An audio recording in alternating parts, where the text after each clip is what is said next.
What are you trying to do, Professor? Sometimes in the pursuit of excellence, Hmm. Trying to find excellence in the jungles. it's a calm place where you can think a lot, do some research. So, come out.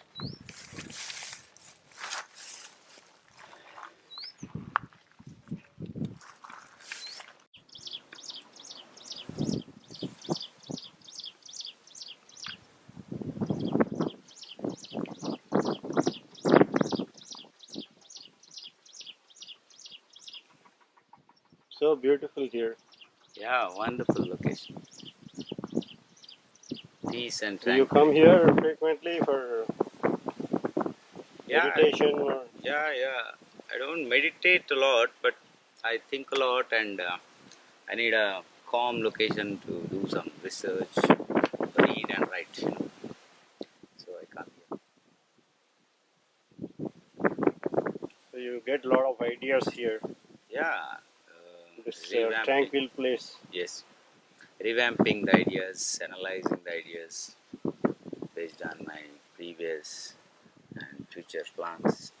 Okay, that's how I come here.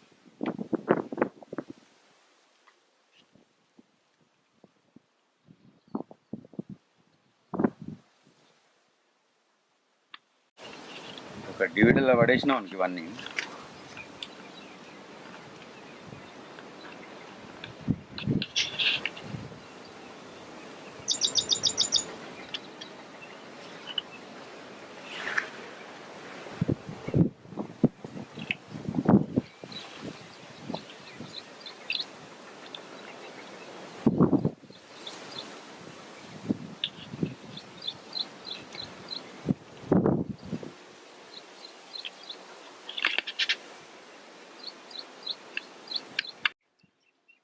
Dr. Chakravarti, how did you get into this training field? What was your background? Could you explain on that? Okay, basically I'm a, rural and semi-urban area person. I belong to that area actually because my entire schooling and collegiate education was done in semi-urban and district level areas. Later on, for my post-graduation, doctorate and all, I moved to cities like Hyderabad. Then moved on to international level teachings and all. It's a very long story.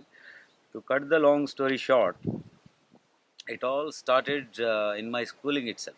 I mean, training, because I was a student of my own parents.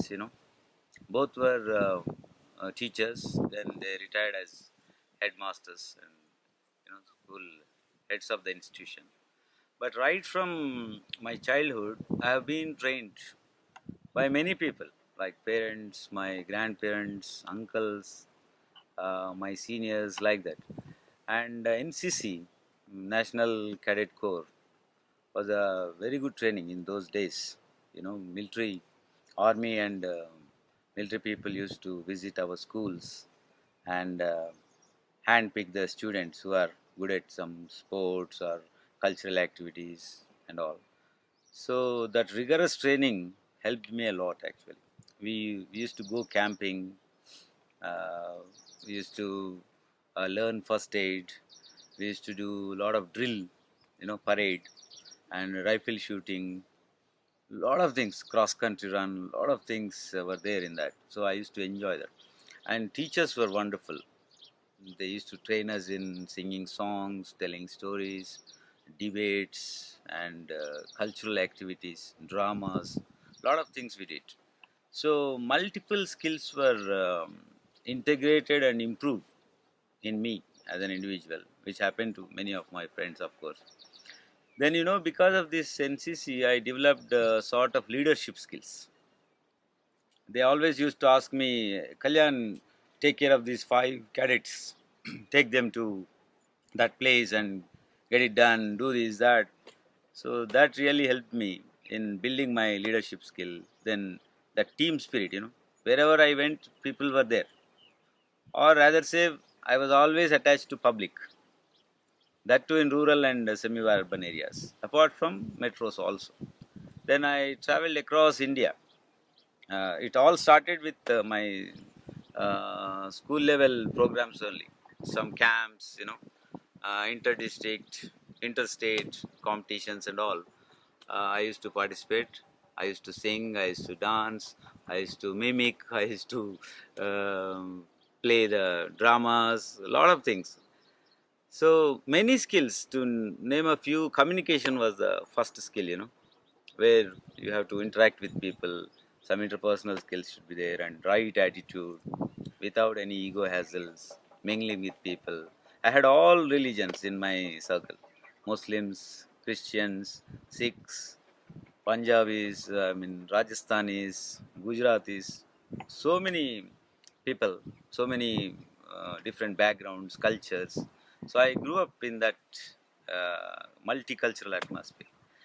I think that is the base for me to think of all these things and go into this field.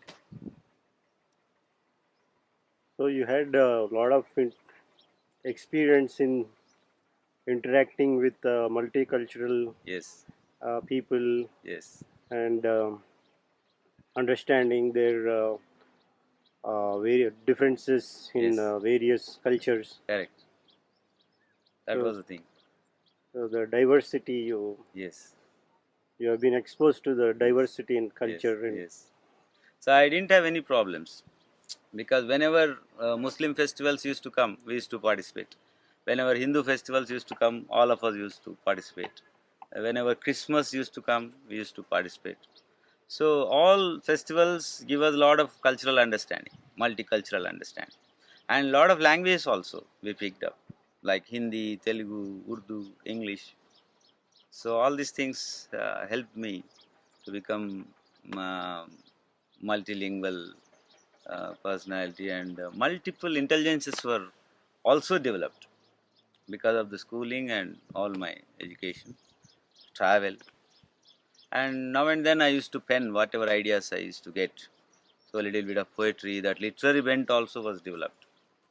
So from there, core level, all the skills came up, and trainings naturally it was there in my blood because right from grandfather to father to uncles to sisters, everybody is in teaching field. They have been in teaching field, so automatically it came to me.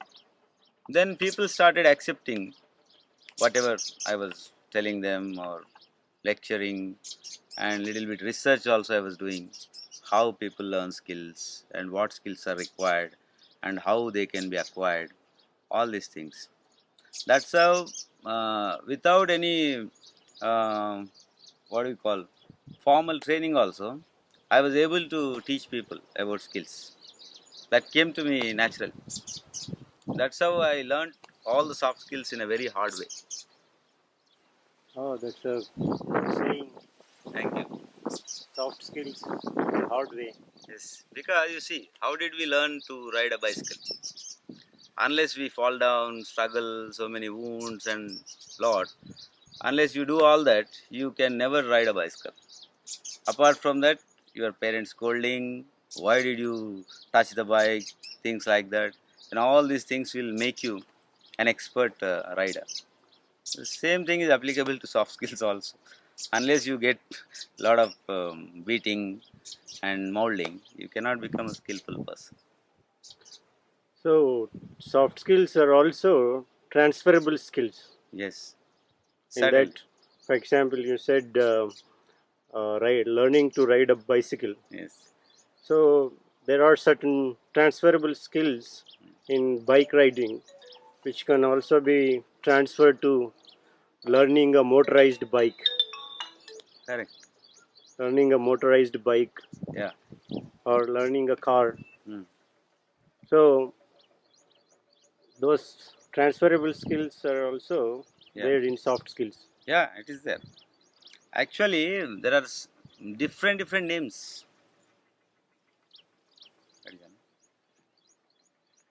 There are many names to these soft skills. Somebody calls these skills as employability skills. Somebody says transferable skills. Somebody says life skills, soft skills, so many names, but under different nomenclature, skills are skills which will make you perfect and which will make you successful in life, at the workplace, at home, in the society, or wherever you are, whatever you do. That's the idea.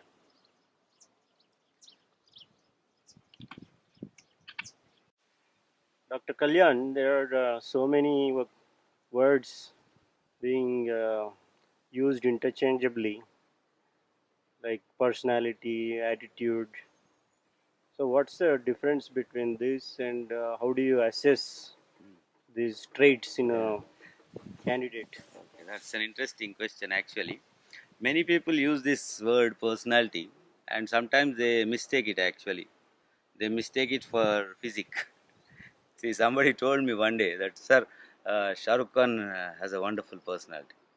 Or somebody like Aishwarya Rai has a wonderful personality. Then I asked them, how do you know? Are they your relatives? Did you spend a lot of time with them? Are they your classmates? Like that. And they were saying, why do you say so? I said, unless you spend a lot of time with them, it is very difficult to understand the personality. You can't even comment on the personality without knowing it. No, I think you are talking about the external appearance, which is technically called physique. But when we talk about personality, it is not external, it is internal. And they have a lot of traits. Personality has a lot of traits. Some are soft spoken, some are aggressive, some are mad, some are so many types of people, irritated. So, all these traits are seen outside in behavior. But personality is internal, it is making them do something. An integral part of personality is your attitude, which is born with you, and I think it will die with you. So it is very difficult to assess personality and attitude. You know, there are so many tools, testing tools nowadays, developed by great scientists and great experts globally. After assessing thousands of people, they came out with some test batteries and some testing tools. A lot of things are there. But generally, if you want to ask me a layman view about attitude, I'll give you an example.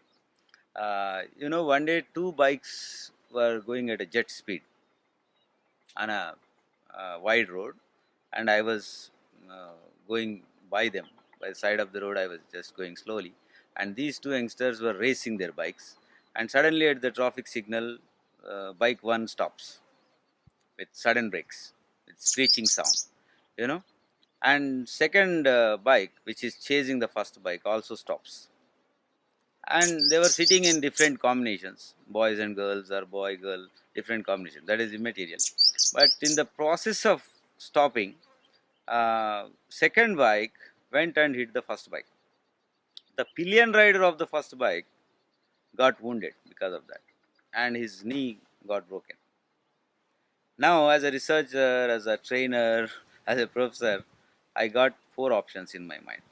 The person who got his leg broken because of the accident unexpectedly will have four options to say. Number one, thank you for breaking my leg, because I was waiting to break my own leg since childhood. I couldn't do that. As a savior, you have come today and you have broken. Thank you. It is imaginary. First option is that. Second option is he would say, sorry, you are going at jet speed, and because of my stupid idle leg on the way, you suddenly applied brakes and you hit it. So not your mistake, it's my mistake, I'm sorry. That is second option. Third option is he will try to borrow LCD, some screen and all, put it on the road and educate that guy. Don't break the legs of others, go slowly, you can see and drive, no, things like that. It is educating. Third option. Fourth option is only one leg is broken, right? So with the remaining leg, and in such places where accidents happen, a lot of social service volunteers will gather. I call them social service volunteers because they can vet out their feelings, their frustration, their anger on this poor fellow who by mistake made an accident. Okay, so they will catch hold of him, and with their help, limping, you can go with one leg, the remaining leg. You can hit on his legs till his leg is also broken. That is revenge. So four options we got in this just one situation. One is thank you, second one is sorry, third is educating, fourth is give back. Now, if I ask anybody, which option would you prefer out of these four? 90% would say breaking his leg. Very few will choose option 1, 2, 3, isn't it? So, in this small case study, we understand that attitudes are different. And if you think the person who is saying thank you is a highly positive attitude fellow, you may be wrong in that situation. If you say saying sorry is the most positive way of doing things, you may be wrong. And if you even say that kicking back is right, you may be right or wrong. So how do you assess attitude? And I see in big advertisements, big companies, MNCs asking for positive attitude. They say this much of experience, this many qualifications, and bold line, positive attitude. Where from does it come? How can you fix the attitude? You cannot. It's volatile. Possibly you can only say that as far as possible, let us be positive. That is possible. But you cannot have a ready-made person with positive attitude. That's very wrong expectation also. Personality also same. So many worldwide world history you can see. There were Hitlers, there were Gandhis. There were so many types of people, and everybody had a background. In their childhood, something must have happened. In their adulthood, something must have happened, and various situations, friends, maybe wife, maybe children, maybe parents, maybe teachers. Somebody made them. So people are not born just like that. They are made, isn't it? So it's a very complex thing. Personality, attitude, ego, all these things are interconnected, but very complex things. We can talk about them. We can try to brush them up, but I don't think somebody can train somebody in developing the personality or changing completely drastically attitude. All these things may not be possible. You can only try. I'm not saying impossible, but it is difficult. So you mean to say the learner needs to have a complete willingness to alter Yes, his yes, attitude and yes, personality. yes, certainly. Unless that is not there, it's not possible to train Not possible. somebody to change Not attitude. possible. Because somebody may come because they are paying fees. They may come and sit in the college, in the classroom or training hall, but no guarantee that 100% their heart and mind is in your topic or whatever training you are doing. So it's a win-win situation where both the parties, the learner and the trainer, should be actively engaged. That's why we call it felicitation, facilitation.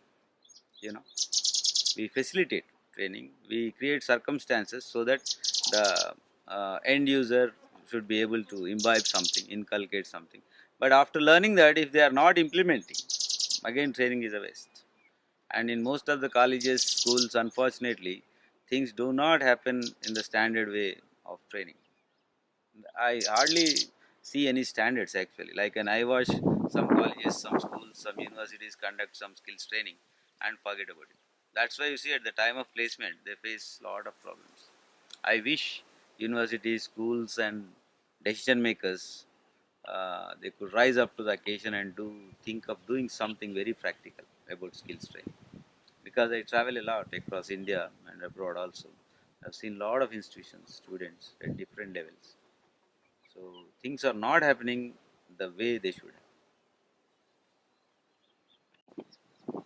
Okay, you're invited to many universities, colleges, and corporate companies. Yeah. So, in your experience, um, what was the willingness of the trainees?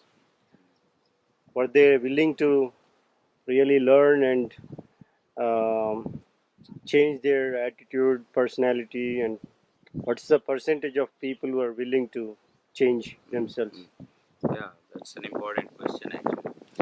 See, wherever I go, on invitation or on my own, I see two things. One is it is maybe a compulsory program arranged by somebody for sake of attendance or for sake of conducting a program, something like that. And in some places, I see that students are very motivated to learn, and some student organizations are inviting people to do such things because that is helping the student community. So both ways. So it depends on which type of program it is. And in corporates also I see, okay, it's compulsory sometimes for them to take a refresher training or something like that. And since they are seniors, already they are working in the field, so they take it very seriously because there is some upgradation. Again, different types of people come with their hidden agendas. Somebody already knows the topic, or already is trained, or he assumes that he or she is perfect. So with different agendas they sit in the training class. Okay. And when it comes to student community, I deal with professional students of professional courses like engineering, MBA, MC and all. It is usually linked to their placement. So some students are very, very serious. Sir, for example, my communication skills are not good. What shall I do? So we design some activities to improve that skill. Somebody says, sir, I don't know how to write an effective CV or a cover letter. So on that some session will be designed and some materials are designed. Okay. So when it is coming from the students, the interest levels are high. And sometimes as part of the coursework or something, the faculty or professor or trainer has to deliver some topics. Then what happens? It is compulsory for the faculty to deliver and for the students to learn. So it depends. So percentage of interest is different, difficult to calculate because individually it is different, collectively it is different. But whenever there are trainings, usually I see interest. And again, interest levels of the participants depends on the trainer and faculty also. Unless you are a very dynamic teacher, trainer, faculty, you can't really deliver the goods because there is a big difference between teaching and training. Teaching can be theoretical, but training has to be practical, and the trainee has to be involved in that. And they should see that there is some change, some upgradation, something is happening to them. They have to be involved. Then interest levels will increase. There is a different training methodology altogether. Individually, it is different, and as experienced person, you do it in a different way. As a junior, you do it in a different way.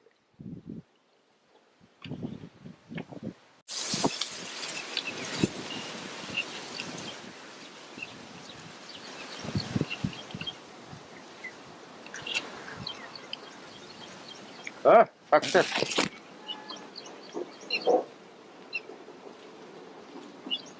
ఇప్పుడు ఒక్కో skill మీద అడగాలి నువ్వు అడగను అప్పుడు మనకు Dr. Kalyan, there is a lot of talk nowadays by the central government and various state governments about skill development. So now it has become a buzzword among the government. So, what is your opinion on that, and what are your suggestions? Oh, it's a very important area on which you have touched upon.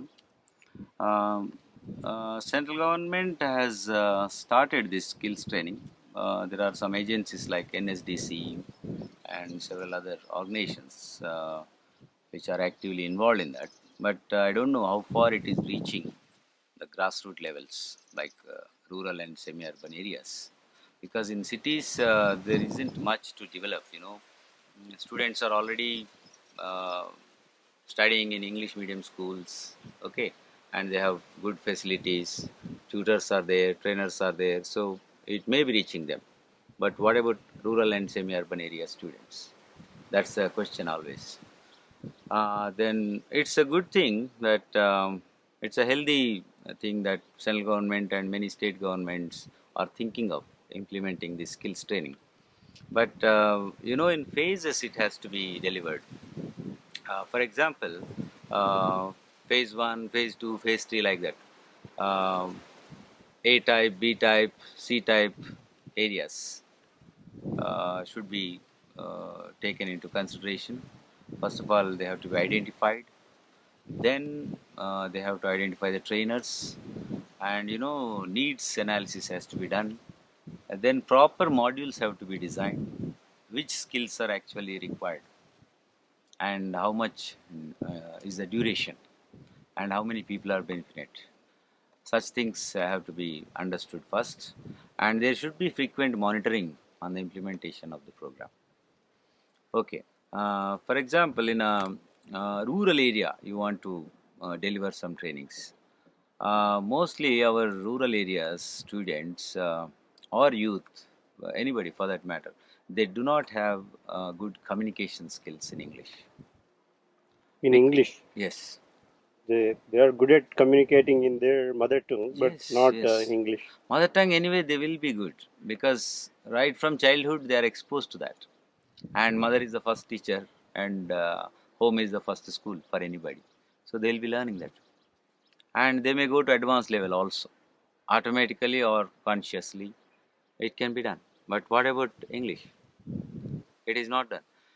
Though from KG to PG there is English. Even in rural areas, they are studying English as a subject. In primary school, at high schools, junior colleges, and degree colleges. But when they come to cities in search of jobs or for higher education or to appear for competitive exams, we clearly see that they do not have that ability to communicate in English. And day by day, the demand is increasing for English. I heard that in China, they are training even taxi drivers to communicate in English because that has some economic implication, and that is a requirement, need of the day. It doesn't mean that they should neglect the mother tongue, but it is always better to have one more language in hand, particularly English. And I visited so many villages and interacted with district students and rural semi-urban area students. They are shy to speak in English because there is no exposure. Even teachers and faculty, lecturers also, they are forced to talk in their mother tongue. It can be Telugu or Hindi, Marathi, Kannada, Tamil, whatever. In regional medium, they are comfortably, they do not want to get out of that comfort zone. You know, even students are happy, teachers are happy communicating in their own languages. And most of the books are written in English. So even those English books also, they are translating into regional medium and explaining. Even science subjects are taught in regional language sometimes. For understanding difficult things, they may depend on their mother tongue. Doesn't matter. But as a skill, they need to acquire this English also for their survival. So, speaking of English medium education, uh, there are so many English medium schools in rural areas too, Yes. and even the government has also established English schools Hmm. in rural Hmm. areas. Hmm. So, but an analysis shows that these schools with English medium Hmm. uh, operated by the government, Hmm. they have failed because the teachers themselves do not have command over English subjects. So there is lack of Of training. course, it is happening even in private education Hmm. also, but the government wanted to catch up with the market Okay. and cater to the poor people in English medium. So when the teachers themselves do not have proficiency in English, what is the point in going for an English education? So is Hmm. it, for example, in Germany, right from the KG level to the PhD level, they have in all the subjects they have German language Okay. as the medium, Hmm. and in France they have French. In Japan they have Japanese. So why is it only India is going after English education right from KG to PhD level Hmm. Hmm. when the teachers themselves do not have the standards? Hmm. So are we not um, destroying the students' lives? Hmm. Hmm. There are different ways of looking at these things. Different theories are there, and people, those who have done research on these things, also come out. They have come out with the same thing as you said. But looking at the market conditions, somehow English has picked up a lot of demand. Based on the demand, maybe that is popularized now. It didn't happen just now. Maybe for 50 years, 100 years, ever since Britishers' invasion, that has been there.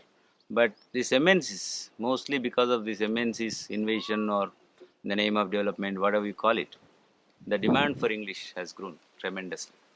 And they will be lagging behind because everybody has to work and do some job for their survival, isn't it? So, as a survival skill, at least, they should learn English. That's the idea. And as you said, teachers do not have much expertise on this because see, those who are teaching English also came from regional medium background sometimes, and years together they are exposed to communicate in their regional language. Namesake, they do some B.Ed degree or M.Ed degree or M.A. or some diplomas in teaching English in some prestigious institutions. But again, the inner side remains the same. How much time do you think is required to train a person perfectly in terms of methods of teaching, lesson planning, and materials production, all these things? It takes a lot of time. A B.Ed degree is hardly of 1 year, and nowadays they made it 2 years, and M.Ed is 1 year. So within 1 or 2 years, I don't think somebody can acquire mastery over teaching and teaching techniques. So maybe Actually, because of that's that. you touched upon a good subject. Actually, education shapes up the man or woman for Mm, that mm, matter. mm. So, but the, the teachers or the trainers themselves are trained in a very short time. Like Correct. for example, 1 year B.Ed. So, but teaching is linked with psychology, Yes. understanding the nuances of Correct. diversity, in terms of religion Yes. or caste. We have in Correct. India caste system. Culture. So cultural variations, language variations. So Correct. when there is so much diversity in India, and when the teachers are not trained for a long time with the subjects like psychology and diversity, so is it not going to affect the whole entire education system in terms of quality? Certainly it does, and it is doing also. See, in old Gurukula system, for example, where people like Kautilya, all these renowned people were teaching, there was no time restriction, and education was very limited. Even in the times of Socrates, for example, people were limited, intellectuals were limited, teachers were limited, and they had multifaceted personality and multiple intelligences and multiple subjects were at their command, and there were very limited books. Knowledge was with some people only. So people used to go in search of them, and there was no classification of like rich people only should go or only downtrodden people shouldn't go, like that. Kautilya taught everybody. Socrates also taught everybody. I heard that they used to sit under a tree or somewhere in a hermitage, and people used to go travel miles together in search of them, go to them, request them. Then only they used to get, and they used to stay with the teacher. Residential school system, which is happening now, was there already in India and maybe in some other countries also. Okay, so we boast of very ancient traditional system of teaching, and a lot of subjects evolved here, originated from India. I wonder from where all these things have vanished, and there was no time limit. Even princesses used to go and stay in the gurukulas and learn the things, and there was no limited syllabus at that time, and there were no traditional exams. Whenever teacher wanted to, guru wanted to take the test, he or she used to take the test on the spot, and students were ready, and they used to cook there itself and live with the teachers, and whenever teacher was satisfied, only he used to say, okay, now you are ready to go. Okay, so you are referring to the ancient education system Hmm. uh, with regards to the holistic view of Holistic education, yeah, that education, correct. how it should be. That So is not there now. okay, so what is the what has to be done? Because Lord, again, soft skills are again yeah, dependent on the entire education Correct, system also. correct, correct. It has So to be one cannot integrated. just cherry pick Yeah. soft skills, Yes. keeping the entire education system away from Correct, correct. the upbringing. Mm. So how can we link it with the entire Mm. education system? Actually, soft skills is an interdisciplinary domain. Some psychology, some philosophy, somewhat management, uh, maybe lot of things, are integrated into this. And there are no comprehensive books on soft skills. Very few have written on that, and everybody has his or her own ideology. And mostly we take ideas from foreign writers, maybe like Dale Carnegie, or we depend on Jack Welch or some all these management gurus who are very popular. Okay, popular because of their books or their ideology or marketing. I don't know, but mostly we take from them. And now again, I wonder where has that traditional wisdom has vanished. Maybe it is taken from somewhere, packed in a very decent way. Packaging is more important than the product, as somebody says. Okay, and it is represented. Now we are boasting that, oh, this is the skill, that is the skill. But nobody is able to touch the core of the person. Okay, so you mean to say that there is no one size fits all? No.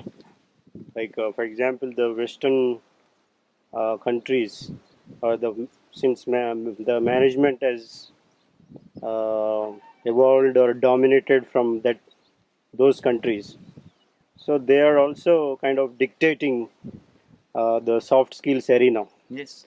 and then they are dumping that syllabus from those countries. But since our culture is different, and the way we interact with people is different, so that size doesn't fit us. No. I mean, Cannot. of course, there can be some things that can be Yes. Similar. similar, and of course, the symmetry might be there, but we have to design our own Mm. modules. Mm. For example, I tell you, for a long time I have been teaching at B schools, 7 to 10 years now. So I saw that most of the management books are foreign. I mean, written by British or American authors. For example, marketing book is there. I don't want to take the famous names of the authors, but some marketing book or HR book, finance book is there, which is taken from America. That author must have written some aspect of marketing based on his view and his socio-cultural or business environment, isn't it? So how can that fit into Indian market? If Indian students are studying that, maybe they want to replicate that ideology here, or they'll be wondering how that is suitable to this market, and our market is entirely different. That is just marketing, I said. So you take any subject which is taken from some foreign country, how can it fit into Indian environment? How can it cater to the needs of Indian students or faculty? Maybe for the namesake, oh, we are referring foreign books, you can say that. But what is happening? Now, what is happening to Indian market? Why our products are not so popular abroad, and why from every country products are coming here? So what happened to our marketing? So if you go deep into that, if you do a little research, you will simply understand that some things are unnecessarily given to our students. Unnecessarily we are made to study those. Now when it comes to skills, Dale Carnegie Institute is very famous. Dale Carnegie has written so many books and people follow. But what happened to Dale Carnegie himself? Somebody told me that he committed suicide. So a person who is a great motivational guru, how can he commit suicide? Okay, maybe it is his personal, but what I'm saying, so there is no match between the person, his personality, and the subject and the skills. It's a mismatch some places. Actually, there is a comic saying that the trainers don't have to follow what they train others. So, They may not also sometimes. See, a person who is training people on stress management may be having a lot of stress. Maybe to decrease his stress also is training others. We never know that. And a person who is telling others about good time management or discipline may break the rules. You never know. I have many friends like that who deliver lectures on time management, but they may not be able to follow it. Or those who teach that we should be like this, we should be like that, they may not be following that. And see, most of the leaders also, even our social leaders or political leaders, they may be telling this skill, skill, skill. But how many of them have skills? They may not be having. But it's good that people are talking about it. And I know some of our Indian leaders have taken training abroad. But even then, how effective is their leadership? How is their public speaking? How is their communication? How is their attitude? See, it is different. So, what I mean to say is, skills training has to be taken up uh, at very, very primary level, and from there to secondary, tertiary, undergraduate, postgraduate, and doctoral level also should be taught, or trained. And into the curriculum, all these skills have to be integrated in a very, very scientific way and effective way. Then, we'll be helping the society. I heard that even at doctoral level programs in some colleges of some countries, they have skills training. I had been to GB Pant University recently in Uttarakhand. Even postgraduates and doctorates were also attending the workshop. I asked them, why do you want to attend? Sir, we want to develop our skills. In some areas, I see such people. And somebody was also requesting that, sir, why only we should communicate in English? Hindi should be allowed even in interviews and all. I said, an American company is coming to recruit you. They don't know Hindi, right? And neither you know English. So what happens? So to fill that gap, sometimes this communication in English is becoming prominent. Not only that skill, there are so many other skills, like leadership, okay, interpersonal skills, stress management, and there are niche topics like cross-cultural communication, crisis communication also. The such topics may not appear in the curriculum, or maybe people are not bothering about, but they are very important areas. Dr. Kalyan, you have been to various countries and you worked there. So, what were your experiences in terms of cross-cultural communication? Okay, that's a very interesting field actually. I remember my visit to Maldives in 1998.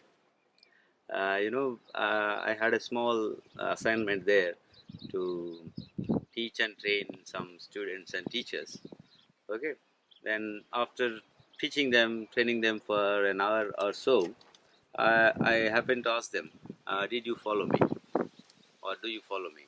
Did you understand?" Such questions, Then it was amazing to see that they said like this, you know, just observe my eyebrows. They said like this.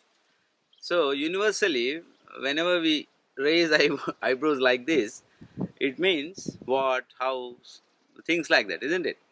So I was wondering whether my question was wrong or their listening was wrong. Then I repeated 3, 4 times. Did you follow me? Do you follow me? Do you understand what I say? Then they kept on raising like this, like this.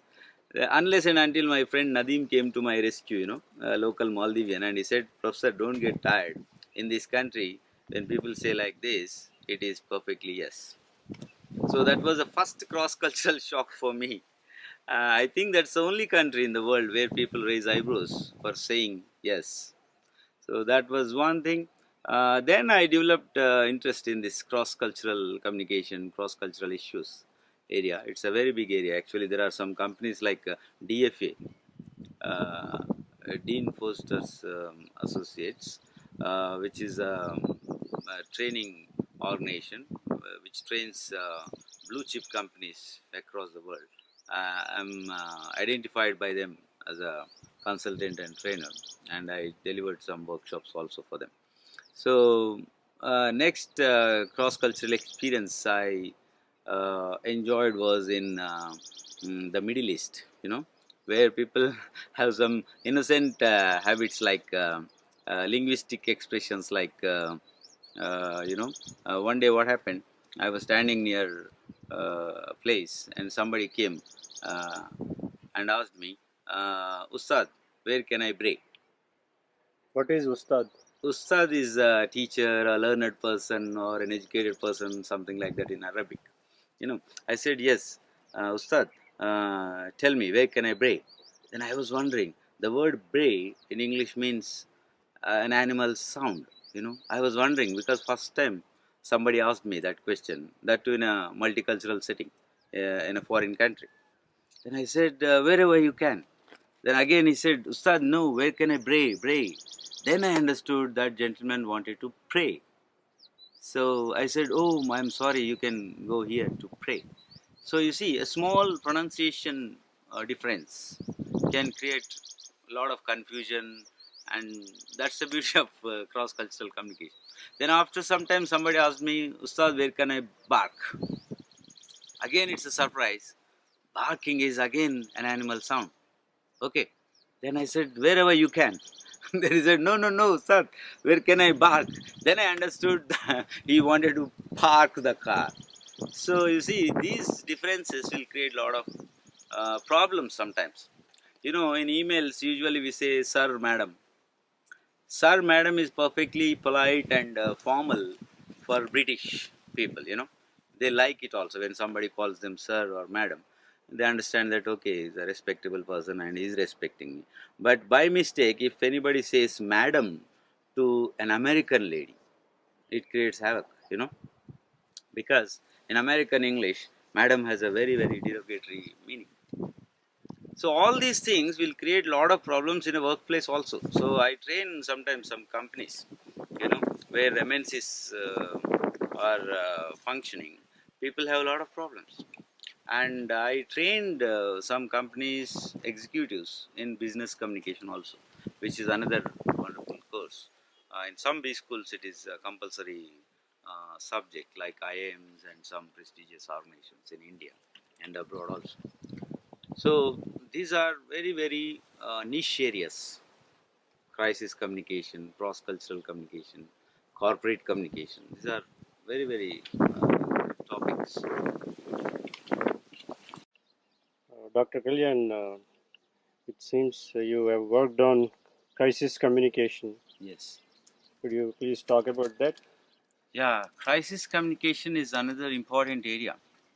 Actually, uh, this is a savior. Actually, if one has the skill of communicating properly in crisis, then a lot of things can be solved. You know, for example, when tsunami occurred in Nagapattinam, Tamil Nadu coastal area, people were wandering on the beaches without any knowledge, and some waves were uh, coming and going. So people were enjoying that view. They thought something unique is happening, but they didn't have any clue that that could be a disaster. At that time, people were calling their relatives, friends, everybody. Come on, come on, come on! There's some wonderful thing happening. You come to the seashore and enjoy. But nobody could imagine that instead of asking them to come here, okay, had some officer or meteorological department, somebody could guess and say, please do not go there, go away from that area, then a lot of lives would have been saved. So that is a crisis communication. At the time of crisis, what to communicate and how to communicate becomes very, very important. And some companies are training their executives in this field, but you know, it's a big subject. You know, when Nokia batteries exploded, we have seen that in newspapers different news items were appearing, right? And Nokia had to come out with a declaration that uh, those batteries, some specific batteries, are faulty and they had to be exchanged. So they had a particular style of communicating that idea to customers in the market. So that's one example of crisis communication. And you know, Odwala, I read a case called Odwala where in America, a fizzy drinks company uh, faces public interest litigation. You know, somebody finds some fungal uh, infections, okay, in the fizzy drinks, where people were facing a lot of problems after consuming that. Then at that time, they communicated to public in a very different way. through newspapers, through TV, through internet, whatever. So that particular area, that type of communication is called crisis communication. And even in India, in some cool drinks we found uh, cockroaches, and there was a rumor that in some Ayurvedic products also there were some contaminations. So whenever such crisis situations happen, and Maruti calling back some of its automobiles, okay, all these are examples of crisis situations in which companies, individuals had to communicate in a different way. So that can be developed as a very good module and delivered to maybe management students, maybe corporate executives, or even to officers in the government agencies. So that helps people. So it's another important skill, crisis communication. Oh, that. And usually, many people face crisis in their lives, Yes, personal life. yes, So it plays a very big role in that. yes. Because communication can make or break relationships. So a specialization can be offered in that area also. That's a good idea, actually. Should be done. Dr. Kalyan, you also train on stress management. So could you explain on that? Yeah. That's now an epidemic in most of the countries because, as somebody said, development is, in other terms, decay. People are in the rat race now. They have to run from pillar to post to make their living, and long hours of duty, okay, and traffic, their food habits, social life, personal life. So all these things are contributing to stress on employees, on housewives, on school children, youth. Nobody can escape from this actually. Uh, in fact, everybody has some stress in life, and it is also said that a little bit of stress can make you work more also. It means up to certain level, it is called positive stress, okay, or eustress, where you can, you know, your functionality will increase, your work efficiency will increase. For example, there is a fixed target. People have to rush and work hard to complete that project or that fulfill that target. Okay, so in that way it is positive. But after certain limitations, uh, it becomes a burnout. For example, whole night somebody is working, and daytime they have to sleep. What happens? The natural process of living is changing. For example, BPO industry, whole night the employees have to work. But what is happening whole night if they are awake? Lot of natural processes will be hampered, isn't it? We are designed to take rest in the night and work in the day. That is nature. But we are going against it in the name of development or economy, industrialization. So many links are there. So that will create a burnout. Then after burnout is taking place, that is the highest level of stress, which cannot be coped. So people just perish. But there are ways to cope with the stress. Okay, there are techniques like de-stressing activities, meditation, yoga, morning walk, listening to music. Okay, spending time with friends, or telling jokes, listening jokes. A lot of remedies are there, but it's a full day workout where I train people on stress management, because there are so many types of stress: work related, family related, or economic problems. So many types of stress are there. The stressors are more, and one should learn about de-stressing activities. Then you can be happy. That's a very good module which we deliver for corporates and academia also.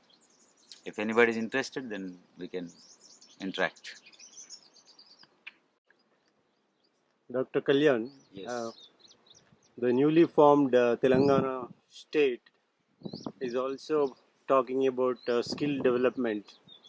And since you belong to Hyderabad, so with all your nationwide experience and also your experience in various other countries, So can you uh, guide us, like what the Telangana government has to do in terms of develop skill development? Oh, that's a very good question. I'm happy that Telangana government is also thinking of this skill development. Actually, I was writing some columns to some regional papers in this region in English and Telugu, and I delivered some lectures also here and there. I have been saying that uh, this area requirements are entirely different from other areas in the country, because this area has been in struggle for long years. I heard that this is 60, 65-year-old struggle. So people are usually in that struggle mode, and mentally, psychologically, uh, making them learn should happen. So a lot of unlearning should happen first of all, because the youth thinks in a different way, the elderly people think in a different way, the decision makers are thinking in a different way. Okay, and the faculty teachers who are actively involved in teaching learning process are also thinking in a different way. So first of all, I think there should be a huge brainstorming session which should happen in every district level meeting should happen, where the government should invite people to come and participate in the wide range of discussions in analyzing the training needs. Identify the training needs first. Should it start at school level or plus 2 level, undergraduate level, postgraduate level, or doctorate level? Then again this rural urban divide, three levels: rural, semi-urban, and urban level of training should happen. Uh, then two types of trainings for the trainees and for the trainers. Also, government should design some program like train the trainer programs, where some rigorous training should happen. Stalwarts or experienced people should be invited to interact directly with the teachers, with the faculty members, up to university level, right from KG to PG. The discussion should happen first. Then, the question comes how to integrate skills into curriculum. Already existing curriculum will be there. All universities, schools, and colleges will have some curriculum. But what is the place of skills on the curriculum? That should be decided. And I would like to tell you that unfortunately, no university in India is offering a full-fledged course on skills. I mean, the certificate courses, diploma courses, or MA level courses, I mean, master's courses, are not offered by our universities. Since there is no course on that, every Tom, Dick, and Harry will come and say, I will train, with or without experience. So there is a danger of training being imparted by some inexperienced people that will not have any effect on people. And those who know the geographical, socio-political conditions of this area should be involved in that. An outsider will come and deliver the course or some topic and go, but they do not know the grassroots level mentalities, psychologies of people, isn't it? So it has to be integrated in such a way that it should cater to the socio cultural, political, and economic conditions of this area. It's a huge mission. I'm happy that some are talking about it, but more high level uh, brainstorming should happen, and involving the teachers, university teachers, school teachers, and decision makers, from up to vice chancellor level, up to ministers level, uh, government secretaries, and CM level discussions should happen. Then only it can happen. Ideally, saying is fine that we are giving importance to skills is very invitable and healthy decision by the government. I appreciate Telangana government for that, or ministers involved in that, or the CM. But what I'm saying is, how rigorously are we going to do that in different phases? And actually, who are the end users? And will there be any assessment on that? If there is an assessment, how? Is there a strategy to assess? Is there a strategy already developed to import, deliver the training? And is there a curriculum design? Is there some material design? And what is the assessment criteria? And how they are going to integrate this into the curriculum? These are the issues. Okay, if they are able to cater to the needs of everybody in this region, that would be wonderful. I think that that will happen in this area for the first time if it is done properly in the entire country. This area, if they are doing this type of trainings, that really goes a very long way. Dr. Kalyan, there seems to be not much action happening in terms of propagating about the soft skills. So there is only a lot of talking, but not much action. So, what is your opinion on that? Hmm. Actually, I have been thinking of this issue for quite long time. Uh, Whenever I visited some university, some area, I've been interacting with intellectuals, vice chancellors, directors of institution, and research scholars. They only say that, see, we are organizing some workshops, we are talking about skills and all, but what else can be done? The same question they ask. Then I suggest that if universities come up with an identification of this domain. Soft skills is not recognized by any university across India. I mean to say, no university has recognized it as a domain. See, for example, you have Department of Mathematics, Department of English, Department of Psychology, Department of Education, but there is no Department of Skills. Or if the name has to be changed, let them change. That doesn't matter. But specifically focusing on skills, there is no department. Like a workshop mode or some seminar, it is delivered. That doesn't serve the purpose, you see. For example, a company wants to appoint somebody as a trainer. Which degree should be considered? Nobody is working in those terms. The UGC or NCERT or some agency in India, should recognize that domain. And some universities have to start courses on that. Then, it becomes an area. Same is the case with business communication. No university is giving a diploma or degree in business communication. But even in IIMs and some good B schools, there is a subject called business communication. One paper at least is there in across the semesters. One semester or two semester courses are there. Some 20-hour, 40-hour programs are there. Courses are there. But sometimes it is not compulsory. It is just a course. That's all. Maybe credit or non-credit course. So at UGC level, there can be a rule or some direction that universities can design a course or deliver a course on this. Then the question of course designing comes. A very good course or courses have to be designed. Then books have to be identified, because to offer a course they need books, and they need examination, they need accreditation, lot of things are there. So a special committee on skill development, because even the central government is talking about this skills training. I heard that some 1,000 crores are allotted for skill development, but I don't know whether they have thought of such kind of things, identifying this domain, introducing courses, and creating trainers for futures. But that budget is only for technical courses, not Uh, for soft skills. Not all soft skills, right? Yeah, it's only So, for so that's IT what I'm saying. courses.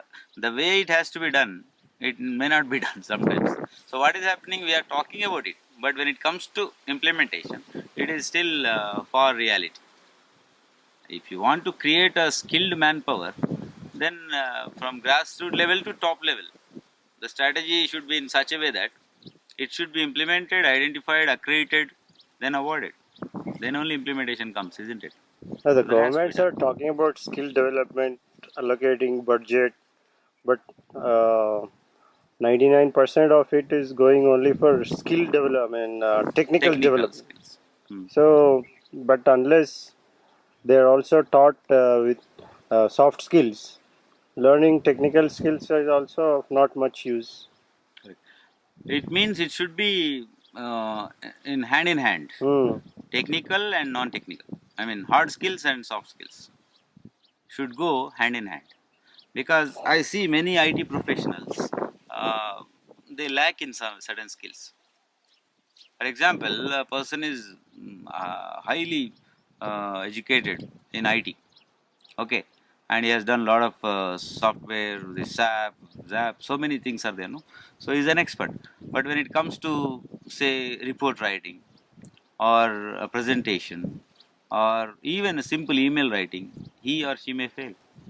So that is a skill again. Maybe written communication or it is a spoken communication. So some skill it is. So in the curriculum, there was no importance for that given. No importance was given. So that skill didn't develop. As simple as that. But So a thorough revamping of the courses, integrating skills into curriculum. There should be a committee, a central level committee, expert panel, and state level expert panel, district level expert panel. Like they have SCRT, NCRT. You know, such things should happen. Then only you will see a more skilled power in India. Otherwise, we will be talking, and we have been talking. We will be talking.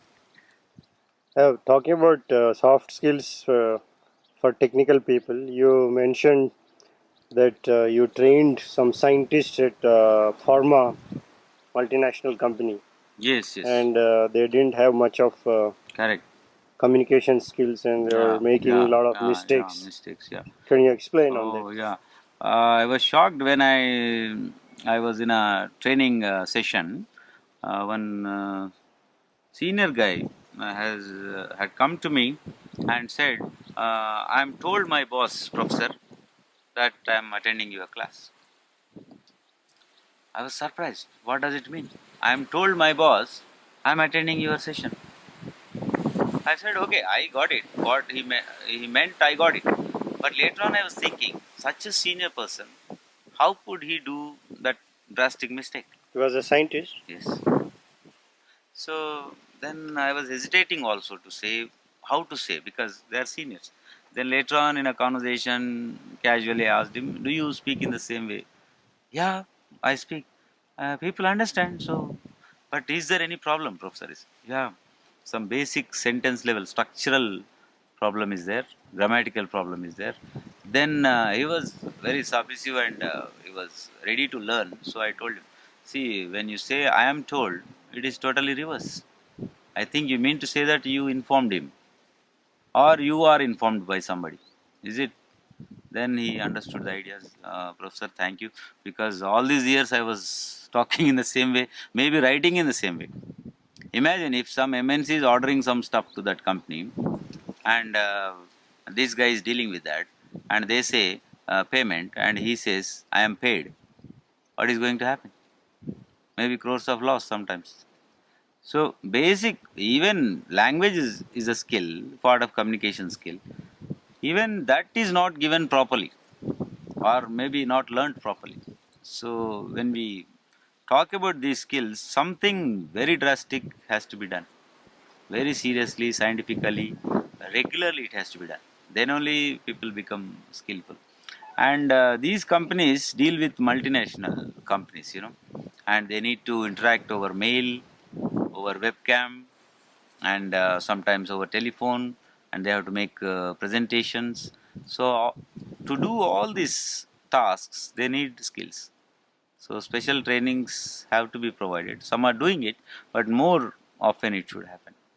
So when this is the plight of the scientists, then what about the plight of engineering students and MBA graduates? Oh, these so-called professional courses, the students of these professional courses, really they are going through a very difficult phase now. You know what happened in this area, for example, for engineering colleges. Most of the engineering colleges are closed. And in some engineering colleges, you have 10, 20, 30 students. And because of fee reimbursement also, it affected engineering colleges, and slowly it is coming to MBA colleges. The thing is, technically, they may be studying, but what is required in the industry, how practical is this engineering and MBA, has to be thoroughly investigated. Because very less practical training and more theory is there. Even recruiters say the same. We need people who have practical knowledge. Where from the practical knowledge come? Where does it come from? It means there is an immediate need of revamping the syllabus and make it more practical, like some Western countries do, isn't it? They have to be sent to the industry. They go, but for a limited period. 1 month, 2 months, 3 months training is not enough. For engineering, they should be hands-on experience. Unless they touch the equipment, go to the industry, do something, they will not have that experience. And for MBA also, there should be more types between industry and academia. Then only what are the companies expecting and what these MBA students are required to deliver, all these things will come into picture. But that is not.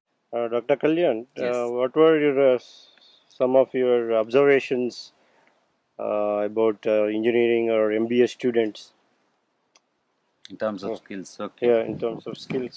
Oh, uh, I've been dealing with these guys now. Nearly thousands of students I interacted with, but in some colleges where I was going through some of the resumes of students, I found some interesting things. You know, one of the resumes which I had seen, in that resume, the objectives were written, career objectives. I was happy because in most of the CVs, people don't write career objectives, they write something else, or without career objectives, also they submit CV, leaving the imagination to the recruiter. Whatever you want to imagine, you imagine. It means without objectives means. So in one of the objectives, one student had written, I don't know boy or girl, but it is written that to grab a challenging opportunity in a vibrating industry. That was amazing. So I underlined challenging and vibrating, both the words. And I discussed in the MBA class at length. Then they were wondering what is wrong in writing vibrating and challenging words. I said nothing wrong in using the word, but what do you mean exactly? What is a challenging job in your view? Every job is challenging, right? For example, a receptionist job. That poor lady or man has to receive hundreds of phone calls, hundreds of faxes, hundreds of visitors, so many things. And boss is asking for something, and somebody is inquiring, somebody is calling for some explanation. So multitasking is done by that poor receptionist. So is it not challenging enough? Even a driver, for that matter, a driver driving a car or bike on a busy road is not a simple task. It's a risky job. Is it not a challenging job? So writing challenging job is not required. Then in a vibrating industry, then one corporate guy had asked me, Professor, what are they going to vibrate in the industry? How they are going to vibrate? Such questions were asked to me because they know that I am training these guys.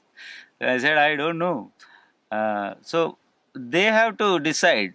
The company has to decide. It means that whether they are vibrating industry or they are offering challenging jobs or not, they have to investigate themselves.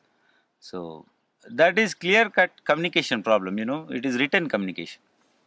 They are Oh, instead unable of to saying express. vibrant, they said vibrating. No, they wrote vibrating. What do they mean by that? It's some showy words they want to use, I think, sometimes. Because some flowery words have to be used. That is the assumption. But Hmm. communication should be effective. Even if you write simple words, it should be to the point. When it comes to written communication, they should be very, very careful. Because spoken, you can say, I didn't mean in that way. But once you write, it is recorded, right? So, and they are going for a job. And the recruiter will be smarter than these recruitees. And they assess in their own way and they worry about the attitude. because in communication, attitude is reflected. That's how these skills are interrelated. If you talk about one skill, invariably it will be touching upon another skill. That's the beauty of soft skills, actually. Dr. Kalyan, um, when as far as the teacher training is concerned, uh, what is the what is the importance given for soft skills? So, have you had any experiences with teachers where they have problems with the soft skills? Ah, it's a very important area you touched upon. Actually, uh, teachers have to be more intelligent than the students.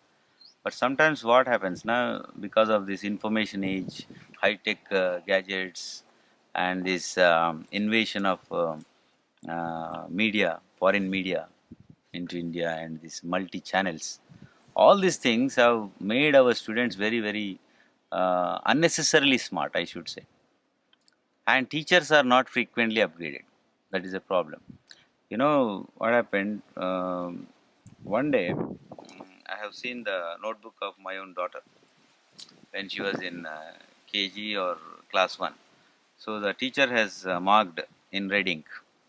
I said that learn alphabet. It is written there. I read it twice or thrice because maybe I am mistaken.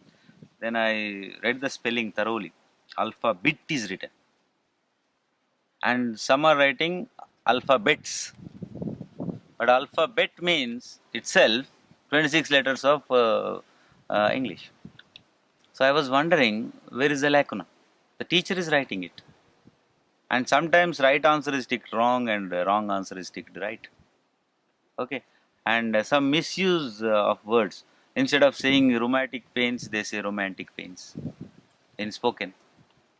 Okay. And even they do not have that neutral accent sometimes. Some teachers are recruited from different regions of India to teach, even in Hyderabad, or it can happen anywhere. You gum, they say you gum. English medium schools, teachers are speaking in this way. I was surprised to listen. You gum and Sid. What does it mean? Should I go with a gum bottle?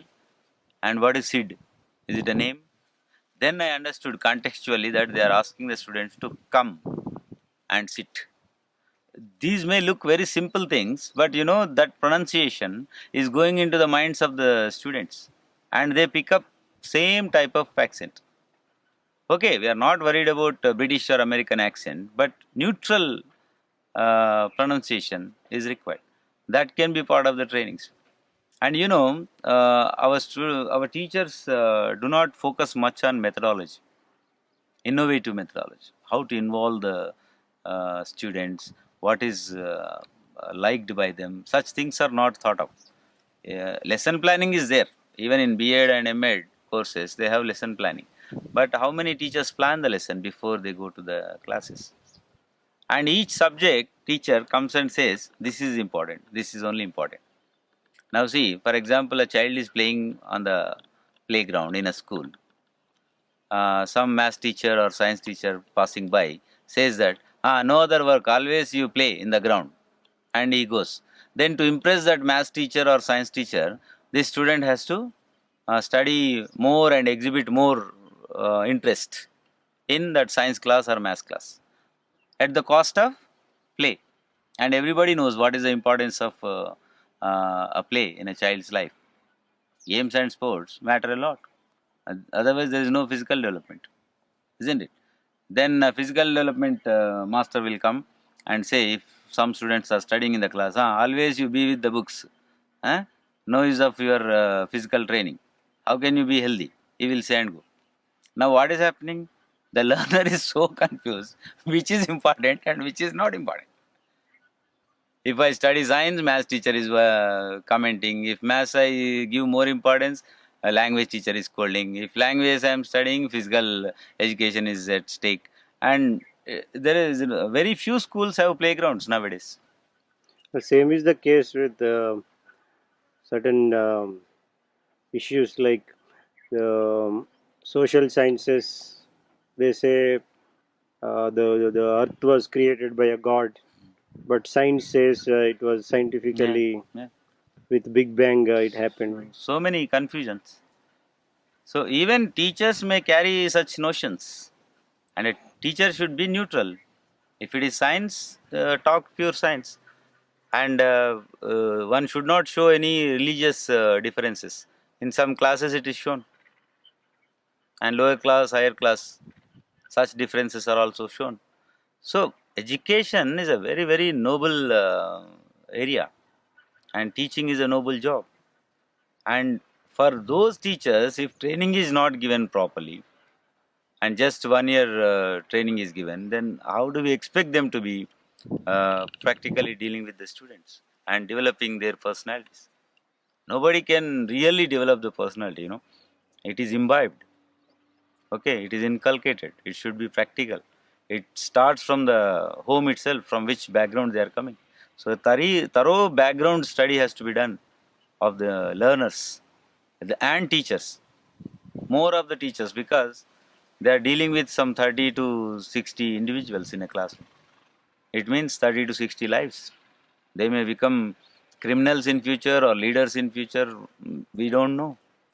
But at least as far as they are in the schools, they should be given proper training. There are so many issues in education field which have to be thoroughly discussed, and training has to be thoroughly important for teachers. Dr. Kalyan, can you talk about research in skills? Yeah, that's a good question again. Uh, some of the research scholars are working on the skills development, teaching, assessment, such areas. I'm guiding some PhDs from different universities. So one interesting topic, one of the research scholars working on is integrating skills into curriculum. So he's surveying some schools and colleges, looking into their existing syllabi and identifying what are the lacunae, then where we can effectively insert these skills as a package along with other subjects. So that is one of the latest research projects going on, and somebody else is working on how to impart soft skills for engineering and MBA students. That is another research project going on. The thing is, so many private companies nowadays, consultancies and all, they are visiting these engineering and MBA colleges, and they are taking contracts of this skills training. The problem is, we don't know who is an experienced trainer and who is not. With less experience, if anybody goes and delivers the training in terms of the skills, it will not reach the students. Even if it reaches, it won't be effective. And what's the use of imparting some skills training which has no use? And one more thing is the managements, private managements of the colleges. Sometimes they may not like to spend on skills training. So what happens? Some meager amount is spent on that. So we cannot expect qualitative training in that way. And they do some small workshops, 1 day training or 3 day training. What happens after that? There won't be any training. So the students are not continuously exposed to this skills training. So that will affect their career also, because they are at undergraduate or postgraduate level. Then they will go into jobs. If they do not exhibit those skills at the time of interviews, they may not get through. So one of the topics which we have been researching is on how to uh, evaluate the skill development in the institutions. Right from their attitude, interpersonal skills, their egos, their skills. Okay, specifically the study is going on, so that we can tell the organizations that this is the way skills are imparted at schools and colleges. Then this is how you get skillful people, and the findings will be uh, very useful, because we will come to know what are the lacunae in the skill development programs and what more skills can be integrated and imparted. That is one useful study. Then we are also working on this cross-cultural studies, because MNCs are looking for people who have very good understanding on cross-cultural issues. People with good understanding about culture, the different ways of thinking and all. So another research work is going on with that. Then we would also like to work on crisis communication, because that is another emerging area. Uh, so various companies and organizations, maybe people are going through different crisis situations. How are they communicating?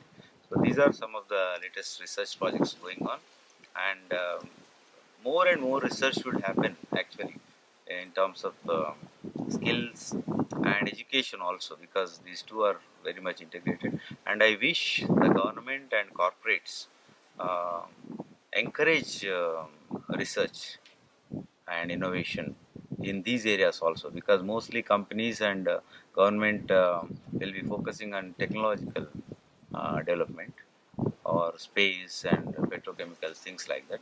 But in spite of having all those industries, we need skilled manpower also. So to get those skilled manpower, we have to spend on research on skills also. That's what I feel. Okay, Ms. Maharshi, I enjoyed a lot discussing various issues on skills and research.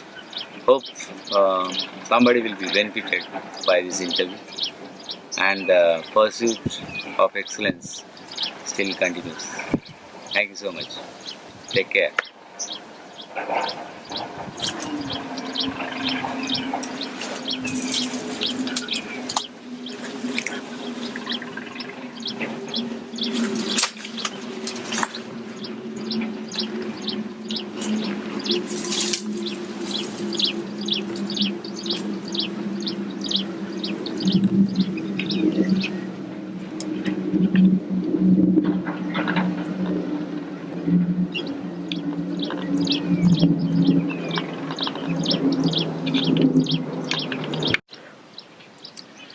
Millions of years of nature on the one hand, and huge corporate empire being created on the other hand, and in the middle we are forgetting the skilled manpower and their training.